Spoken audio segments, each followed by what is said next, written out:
Hey, do you know someone who's looking for a job? Well, right now, more than 7 million Americans are unemployed, and even more are out there looking for jobs. And right now, thanks to AI, you may need to adjust your resume. That's news to me. Yes, that is because AI, a specific tool, could be the one reading your resume first. Oh. Nina Pineda is here to talk more about this. Nina, I mean, we're seeing AI infiltrating our lives more and more, and now it could be putting our job seeking in the balance. And you have to stand out. Like, look at Bookman and I in our Power Red. It's very bright. If we were Is that going what it is? Power for Red. a pool of interviews, we would wear like a power color like this to kind of stand out. And that's what you have to do with your resume too. You have to make it that way, because at least 48%, almost half of hiring managers, say they are using AI to screen applications and resumes. That's supposed to get bigger over the next 5 years. This could be good and bad for job seekers. First of all, this way it actually means,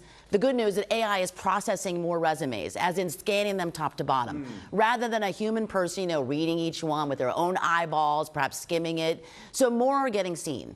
But we know that AI has its flaws too, so this is what you can do to maximize it. Your resume gets to the top of that pile. 1, read the job description and use the exact words in there and put them in your resume. Things like skill and experience, like if it says strong attention to detail, make sure you write in your resume detail-oriented. And then make sure it's in a simple format. Don't get all wacky with fonts or photos and spacing, because AI doesn't like that, it spits it out. So you want to, kind of meet in the middle. You want your resume to be both employer and AI friendly, and you gotta please like both the bot and the person. So it shouldn't be, you shouldn't be speaking in like code, but you also gotta show some personality as well.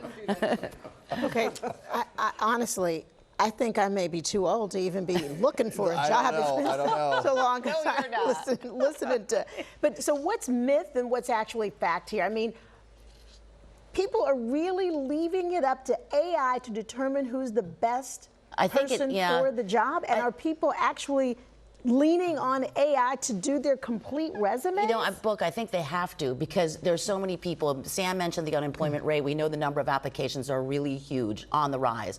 So these hiring managers are generally overwhelmed, and they can't physically read every single application, which is why they need AI. It's kind of a tool. One thing hiring managers do stress, it's a myth that AI tosses out application. What it's doing is sorting and ranking them. So you might get to the top or the bottom, but at the end of the day, that pile is going to have to go in front of an actual person to say, hey, let's get on a Zoom, let's get on a call, come in for an interview, hopefully. Another myth, you don't want to make your resume the most creative one on the pile, especially with AI, because we said it doesn't like certain things. So use a common template. Don't use a weird font or something like that. One that's really straightforward. It doesn't need to be the most creative, because, AI with that technology, they want it to be able to be read easily. All right, you got it for your, next resume, I Sam. guess so, but I mean, so let's see. Don't spray it with Brute, and don't make the paper like in the old days. Right, in the old days, you'd make it pink and spray with cologne, so you could get someone's attention. Kind of like overwhelmed by it. I hope you didn't do that.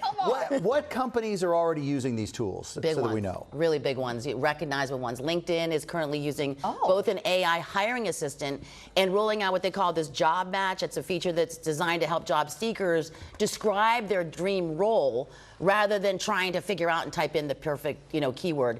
And that technology is being offered to premium users right now. Of course, you have to pay for it. Other companies like Indeed and Workday, they're using AI to find candidates and then draft outreach messages to them. But in every case, and this is good news, we are told that the candidate will know that they're speaking or interacting with an AI bot. And they also say that the final decision is going to be left to a real person, not AI. Okay, so it's kind of ironic that they're using AI to hire somebody when they could actually have a real person looking at these resumes and doing an actual job, making an actual salary. Well, I think you've just highlighted why they're using AI. Hopefully they won't be hiring AI for the job. Exactly. Yeah. You kind